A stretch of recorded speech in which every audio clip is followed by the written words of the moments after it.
अपन ने कल जनसंख्या से संबंधित जो पॉपुलेशन प्रेशर, एक्सप्लोजन और पैटर्न ऑफ पॉपुलेशन डिस्ट्रीब्यूशन, ये अपन लोगों ने इस पे विचार किया था। आज उसी कड़ी में अपन आगे बढ़ते हुए जो pattern of population distribution in the world, विश्व में जनसंख्या के प्रारूप या प्रतिरूप, मैंने आप लोगों को बताया था कि जो विश्व का जनसंख्या वितरण है और उस वितरण का जो प्रारूप या प्रतिरूप है, वो प्रतिरूप दो प्रकार में, एक विश्व के एक्मेने एरियाज, मतलब विश्व के बसे हुए क्षेत्र जहाँ पर लोग रहते हैं, और दूसरा विश्व के नॉन एक्मेने एरियाज या रीजन्स जहाँ पर जनसंख्या निवास नहीं करती है या बिना बसे हुए क्षेत्र हैं जहाँ पर लोग बिल्कुल भी नहीं रहते या ऑलमोस्ट अनइनहेबिटेड है, प्राय जनसंख्या शून्य प्रदेश है। ये दो प्रकार के प्रदेश अपन को जनसंख्या के वितरण के मानचित्र को अपन देखते हैं तो दो प्रकार के प्रदेश जनसंख्या वितरण मानचित्र पर प्रदर्शित होते हैं। आज अपन बात विश्व के नॉन एक्यूमेने या ऑलमोस्ट अनइनहेबिटेड एरिया के बारे में बात करेंगे, मतलब विश्व के ऐसे क्षेत्र जहाँ पर जनसंख्या या तो बिल्कुल नहीं रहती है और फिर अगर मान लो रहती है तो बहुत नाम मात्र की रहती है। ऐसे कौन कौन से क्षेत्र हैं विश्व में जहाँ पर जनसंख्या नहीं रहती है? तो इसके लिए सबसे पहले अपन एक वर्ण का मानचित्र बनाते हैं। देखिए,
देखिए यहाँ से लगभग 0 डिग्री लैटिट्यूड, 0 डिग्री अक्षांश रेखा इक्वेटर लाइन गुजरती है। तो अपन और ये जो मानचित्र है वो है non ecumene lands of the world, विश्व के अनिवासी क्षेत्र या बिना बसे हुए क्षेत्र। तो देखिए, जब अपन जनसंख्या वितरण के मानचित्र का अध्ययन करते हैं तो ऐसे क्षेत्र जहां जो बिना बसे हुए, ये कुल जो ज्योग्राफिकल लैंड है, कुल भौगोलिक स्थल क्षेत्र है विश्व का, उसके 70% भाग पर या तो जनसंख्या बिल्कुल नहीं रहती है या फिर जो है बहुत कम या निर्जन प्राय क्षेत्र पाए जाते हैं, बहुत कम जनसंख्या रहती है। अध्ययन की दृष्टि से अपन बात करें तो यह विश्व के कुल स्थल भूभाग का 70% है और यहाँ पर जो टोटल पॉपुलेशन है वर्ल्ड की, उसकी सिर्फ 5% या 5% से भी कम जनसंख्या यहाँ पर निवास करती हैं। अध्ययन की दृष्टि से अपन बिना बसे हुए या नॉन एक्यूमेन एरियाज को अपन 5 भागों में इनको विभाजित करते हैं। जो पहला भाग है वह है कोल्ड एरियाज। कौन सा है? देखिए, कोल्ड एरियाज। अपन यहां पर इसका नाम लिख देते हैं ए।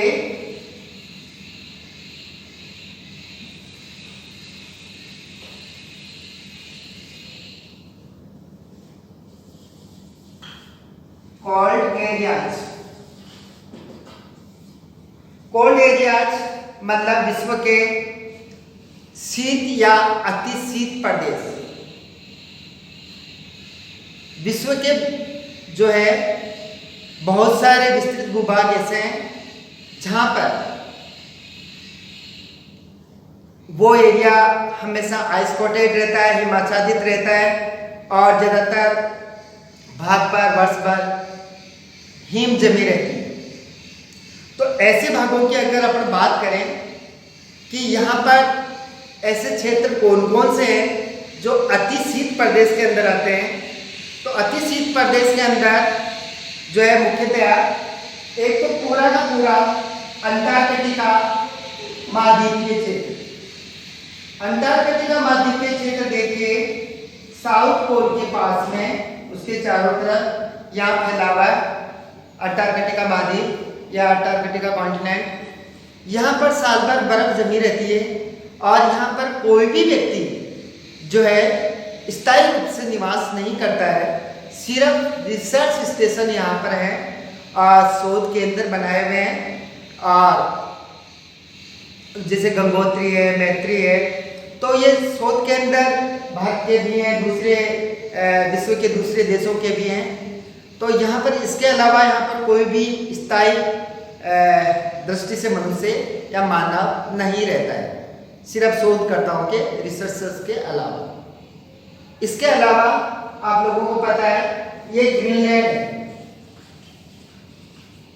ग्रीनलैंड जो है यहाँ पर भी आप लोगों को पता है, इसके सिर्फ थोड़े दक्षिणी भाग को छोड़ दें तो लगभग साल भर यहाँ पर बर्फ जमी रहती है।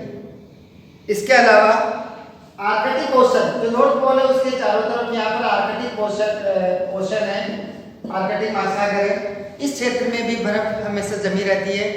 और इसके अलावा जो साइबेरियन क्षेत्र है, साइबेरिया का टुंड्रा प्रदेश विशेष तौर पर, इस टुंड्रा प्रदेश में भी जो है वर्ष भर लगभग बर्फ जमी रहती है। आइस कोटेड एरिया ये रहता है और यहाँ पर जो है टुंड्रा प्रदेश के अंदर अगर मान लो बर्फ कभी कभी पिघल जाती है उसके सदर्न पार्ट में, तो भी यहाँ पर जो है शीत ठंड इतनी ज़्यादा पड़ती है या टेम्परेचर इतना बिलो होता है कि वो मनुष्य के रहने के लायक नहीं है।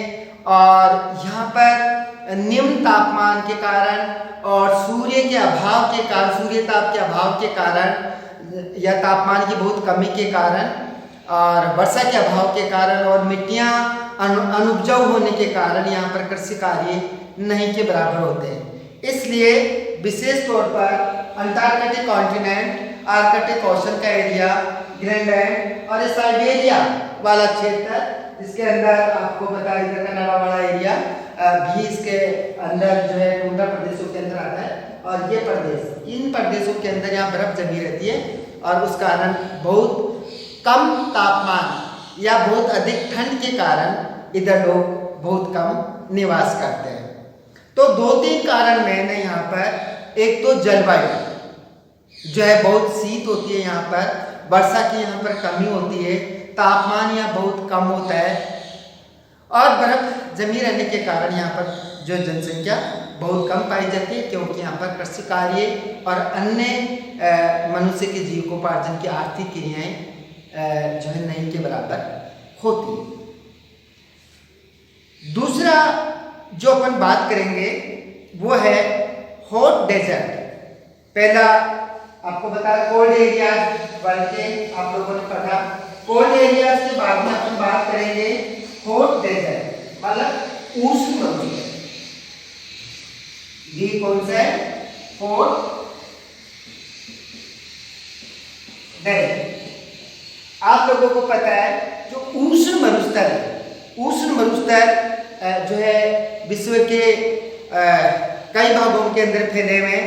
इनके अंदर देखिए आप जो अफ्रीका महाद्वीप है उसके दक्षिणी भाग के अंदर कालाहारी मरुस्थल, यहाँ पर जो है इसका नॉर्दर्न पार्ट है या नॉर्थ वेस्टर्न पार्ट है।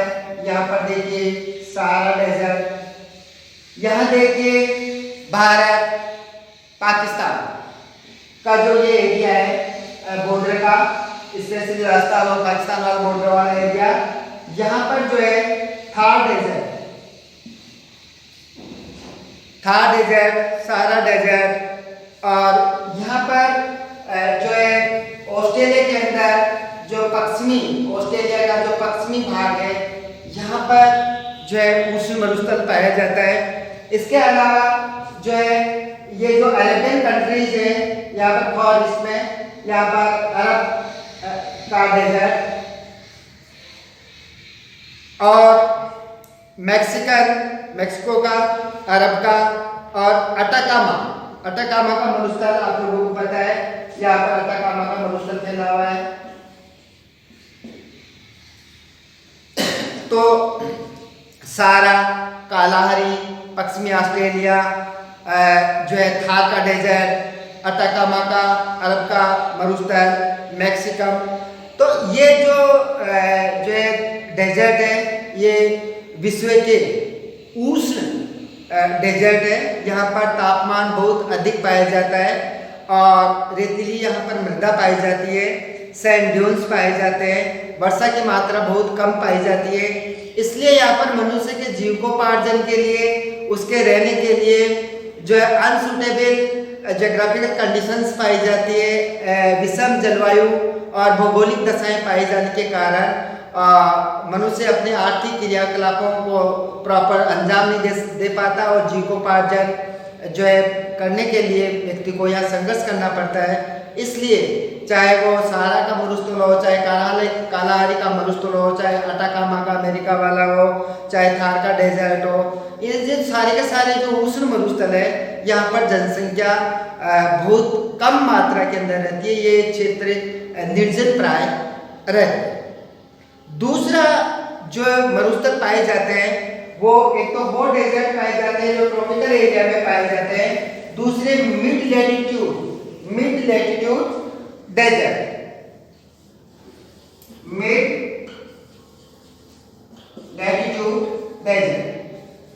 मतलब मध्य अक्षांशीय मरुस्थल या कह सकते हैं शीतोष्ण कटिबंधीय क्षेत्रों के अंदर जो मरुस्थल पाए जाते हैं उनको मध्य अक्षांशीय मरुस्थल के नाम से जाना जाता है। ये उष्ण मरुस्थलों की बजाय यहाँ पर तापमान बहुत कम होता है। जो हॉट डेजर्ट होते हैं, हॉट लैंड्स होती है, वहाँ पर तापमान बहुत अधिक होता है, वर्षा कम होती है।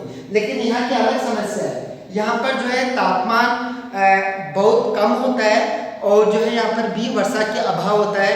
इसलिए ये क्षेत्र वनस्पति विहीन पाया जाता है। जिस प्रकार हॉट डेजर्ट पाए जाते हैं, उष्ण मरुस्थल जिस प्रकार वनस्पति विहीन पाए जाते हैं, उसी प्रकार ये भी वनस्पति विहीन पाए जाते हैं।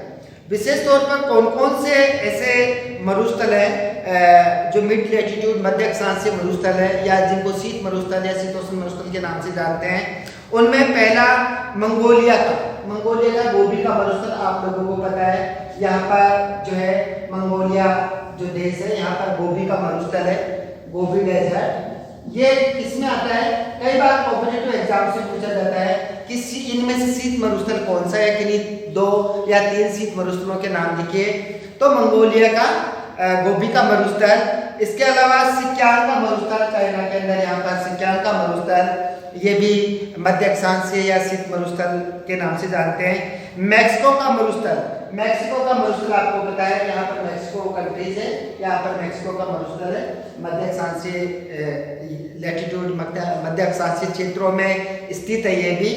इसके अलावा जो है पेटागोनिया का मरुस्थल इस जगह स्थित है और ये मरुस्थल जो है कौन सा मरुस्थल है? ये मरुस्थल ये शीतोष्ण जो है कटिबंध या मिड लैटिट्यूड कटिबंध के अंदर ये आता है। आप लोगों को पता है कि जो है इन क्षेत्रों के अंदर जो शीत मरुस्थल है, यहाँ पर भी मनुष्य के रहने के लिए बहुत ही विषम जलवायु दशाएं पाई जाती है।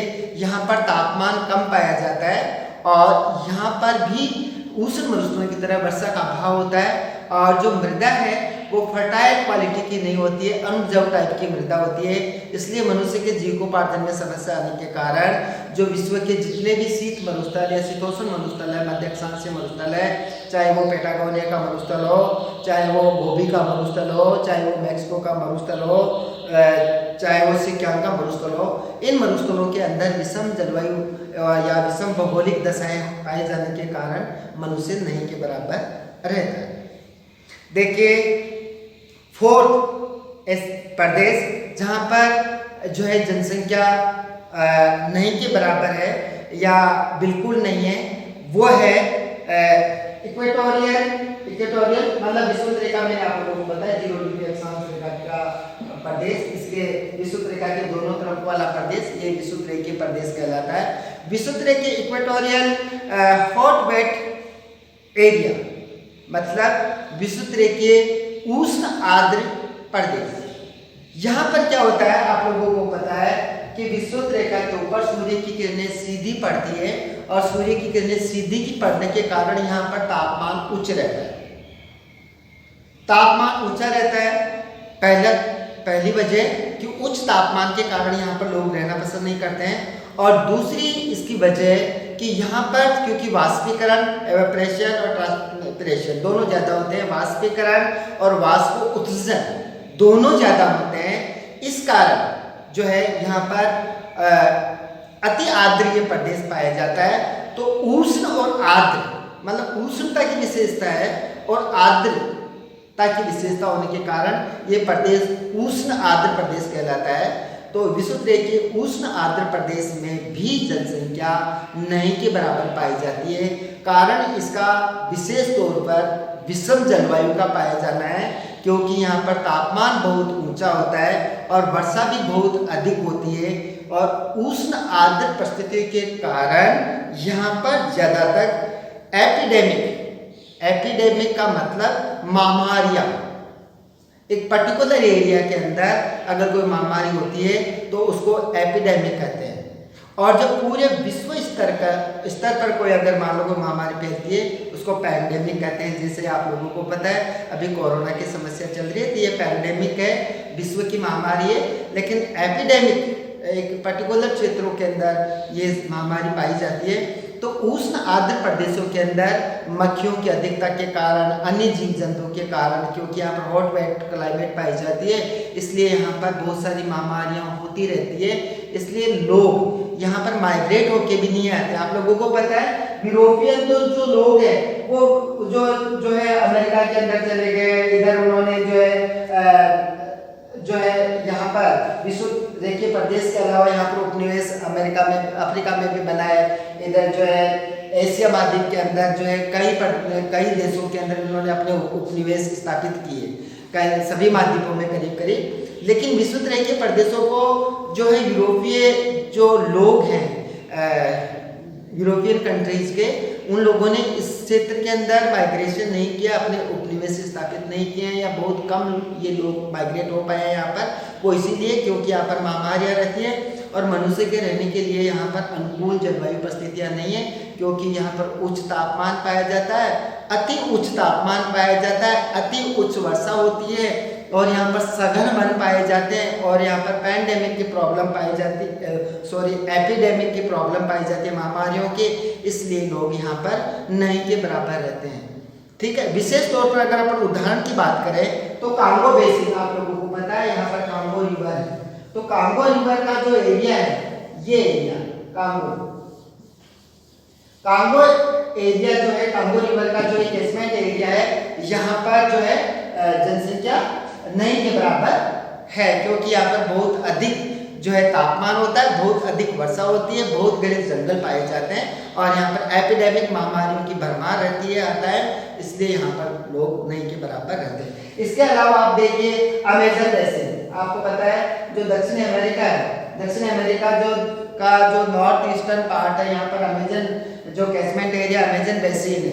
तो कांगो बेसिन, ये अफ्रीका महाद्वीप का कांगो बेसिन और साउथ अमेरिका जो कॉन्टिनेंट महाद्वीप है उसका अमेजन बेसिन, ये दोनों ही विश्व के ऐसे प्रदेश है जहाँ पर जो है उच्च तापमान, उच्च वर्षा और महामारी के कारण जो है और घने जंगलों के कारण यहाँ पर जो जनसंख्या नहीं के बराबर रहती है।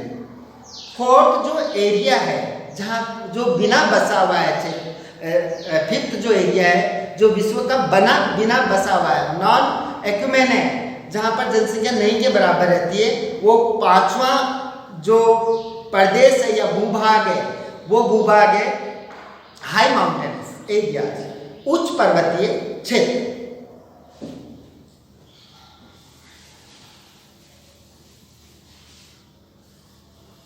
हाई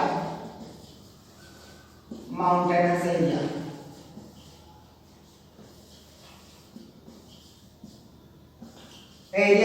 हाई माउंटेनस एरिया या हाई माउंटेनस लैंड अपन कह सकते हैं।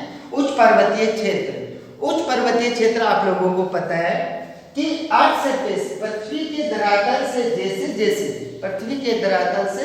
जैसे अपन ऊपर चलते हैं कंटिन्यूअसली टेम्परेचर डिक्रीज होता है, ठीक है, तापमान निरंतर घटता है और सामान्य तापमात्रा जो जनरल जो टेम्परेचर डिक्रीज होता है वो पर 1000 पर 6.5 डिग्री सेल्सियस टेम्परेचर कम होता है। हालांकि इन्वर्जन ऑफ टेम्परेचर, तापमान की विलोमता या युद्धकर्मण के बारे में आपने सुना होगा, वो एक विशेष परिस्थितियों में होता है कि तापमान घटने के बजाय बढ़ जाता है, लेकिन सामान्यतया क्या होता है, पृथ्वी के धरातल से जैसे जैसे अपन ऊपर की तरफ चलते हैं तो तापमान निरंतर कम होता है और ये तापमान जो कम होने की जो दर है, सामान्य तापपतन दर है, वो 6.5 डिग्री सेल्सियस मतलब 6.5 डिग्री सेल्सियस प्रति 1000 मीटर पर कम होता है।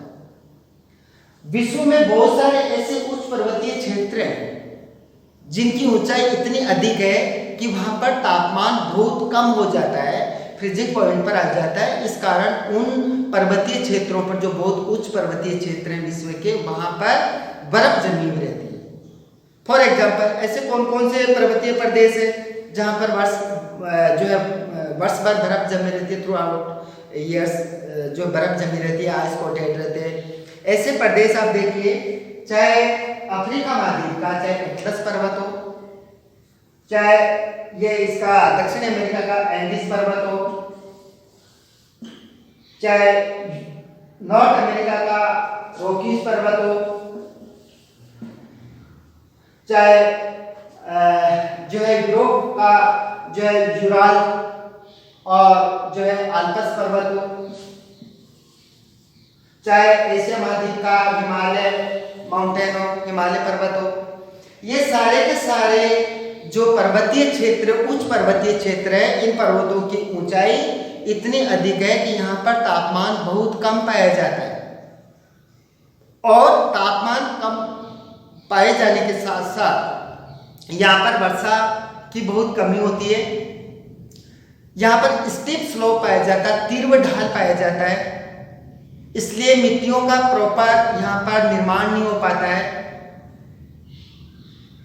बहुत सारे कारण हैं, तापमान की न्यूनता, बहुत अधिक कम तापमान का पाया जाना, मिट्टियों की या अन्य उपजाऊ मिट्टियां, वर्षा की कमी, बहुत तीव्र ढाल और जो ढाल उसका भी उबड़ खाबड़ टोपोग्राफी का यहाँ पाया जाना, विषम ढाल। तो बहुत सारे कारण हैं जिसकी वजह से उच्च पर्वतीय क्षेत्रों में, चाहे वो उत्तरी अमेरिका का रॉकीज हो, चाहे वो दक्षिण अमेरिका का एंडीज हो, चाहे वो एशिया महाद्वीप का हिमालय पर्वत हो, चाहे अफ्रीका का वो एटलस पर्वत हो, चाहे यूरोप के आल्प्स पर्वत हो, ये सारे के सारे उच्च पर्वतीय क्षेत्र हैं और इन उच्च पर्वतीय क्षेत्रों में भी जो मनुष्य के रहने के लिए, उसके जीविकोपार्जन के लिए जो भौगोलिक परिस्थितियाँ चाहिए, वो भौगोलिक परिस्थितियाँ सारी की सारी विषम या प्रतिकूल है, अनसूटेबल यहाँ पर जो जलवायु या जोग्राफिकल कंडीशन पाई जाती है, इसलिए यहाँ पर जो मनुष्य रहना पसंद नहीं करते हैं। और ये क्षेत्र आज भी जो है बहुत कम जनसंख्या वाले या निर्जन प्राय क्षेत्र है। यहाँ पर भी आपको जो पर्वतारोही के काम करते हैं या कोई रिसर्चर है, वो लोग ही यहाँ पर रहते हैं। यहाँ पर भी स्थायी बस्तियों का बहुत कम अभाव होता है। और निचले क्षेत्रों के अंदर अगर थोड़ी बहुत बस्तियाँ पाई जाती है तो उनमें बहुत मतलब डेंसिटी जो है बहुत लो होती है, बहुत कम जनघनत्व यहाँ पर पाया जाता है। कहने का मतलब अल्टीमेटली अपन कह सकते हैं कि विश्व के 5 क्षेत्र ऐसे हैं जहाँ पर जनसंख्या नहीं के बराबर या बिल्कुल नहीं रहती है। उनमें पहला है शीत प्रदेश, कोल्ड एरियाज या कोल्ड लैंड, जो कि ध्रुवों के दोनों तरफ पाए जाते हैं। इसके अलावा आप देखिए, चाहे अंटार्कटिका हो, चाहे आर्कटिक वाला क्षेत्र हो, चाहे टुंड्रा प्रदेश हो, यहाँ पर। दूसरा हॉट डेजर्ट, उष्ण मरुस्थल, चाहे वो सहारा का हो, कालाहारी का हो, चाहे अटाकामा का हो, चाहे थार डेजर्ट हो। तीसरा मिड लैटिट्यूड डेजर्ट, मध्य अक्षांशीय मरुस्थल या शीतोष्ण या शीत मरुस्थल, गोबी का मरुस्थल है, आप लोगों को पता है, सिक्किम का है, मेक्सिको का मरुस्थल है, तो पेटागोनिया का है। तो ये मरुस्थल शीतोष्ण मरुस्थल है, यहाँ पर भी जनसंख्या नहीं के बराबर पाई जाती है। और इसके अलावा जो है विषुवतीय प्रदेश, जहाँ पर बहुत अधिक हाई रेनफॉल, हाई टेम्परेचर होता है, यहाँ पर भी जो है जनसंख्या नहीं के बराबर रहती है, चाहे अमेजन बेसिन हो, चाहे जो कांगो बेसिन हो। इसके अलावा हाई माउंटेनस एरिया, उच्च पर्वतीय क्षेत्र, चाहे वो रोकीज पर्वत हो, चाहे वो एंडीज पर्वत हो, चाहे एटलस पर्वत हो, चाहे वो हिमालय पर्वत हो, चाहे अल्पस पर्वत हो, तो ये उच्च पर्वतीय क्षेत्र यहाँ पर भी जो है विषम भौगोलिक दशाओं के कारण मनुष्य नहीं के बराबर रहता है। तो देखिए, जिस प्रकार एक्यूमेन एरियाज, विश्व के बसे हुए क्षेत्र, और बसे हुए क्षेत्रों में भी विशेष तौर पर आपको मैंने एग्लोमेरेशंस, जो विश्व के महाजन समूह हैं, उनके बारे में थोड़ा बताया था। मैं डिटेल से आप लोगों को नेक्स्ट जो अपना व्याख्यान होगा उसके अंदर विश्व के महाजन समूह के बारे में आप लोगों को बताऊंगा, लेकिन थोड़ा मैंने उसके बारे में बताया था। लेकिन आज जो है विश्व के महाजन समूह में या एक्यूमेन एरिया से हटकर नॉन एक्यूमेन एरिया जो है विश्व के बिना बसे हुए जो क्षेत्र है, आपको इसमें कंफ्यूज नहीं होना है। इसका प्रोनाउंस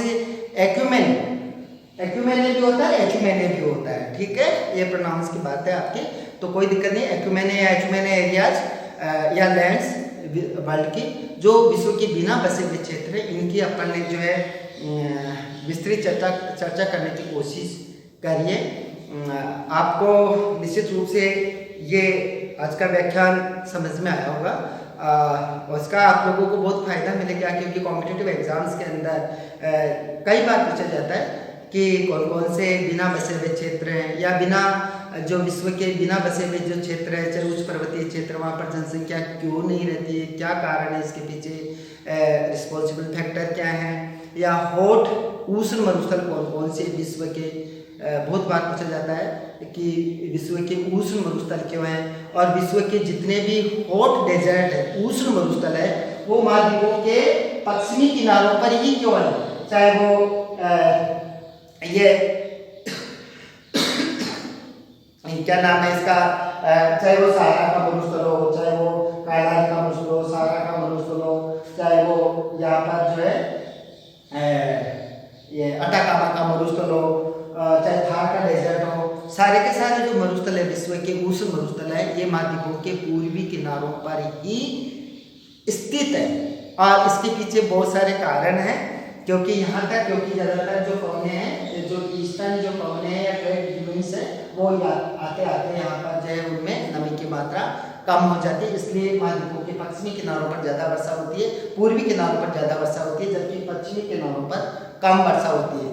तो ज़्यादातर जो मरुस्थल हैं, उष्ण मरुस्थल है विश्व के, वो महाद्वीपों के पश्चिमी किनारों पर पाए जाते हैं। और इसके और भी बहुत सारे रिस्पॉन्सिबल फैक्टर हैं जो आप भौतिक भूगोल या जब मॉर्फोलॉजी भू आकृति विज्ञान के अंदर आप लोग इसका जो है ज़्यादा विस्तृत तरीके से इसको पढ़ पाओगे। निश्चित रूप से आज के व्याख्यान से आप लोगों के समझ में आया होगा। और फिर भी अगर मान लो अपन ह्यूमन ज्योग्राफी और ज्योग्राफी ऑफ राजस्थान, जो मानव भूगोल है, मानव भूगोल बहुत इंपॉर्टेंट सब्जेक्ट आप लोगों को पता है कॉम्पिटिटिव दृष्टि से, चाहे वो यूपीएससी का हो, आईबीपीएस का हो, चाहे वो एसएससी का हो, या चाहे अदर स्टेट यूनिवर्सिटीज़ का हो, तो आप लोगों को ये समझ में आ रहा होगा।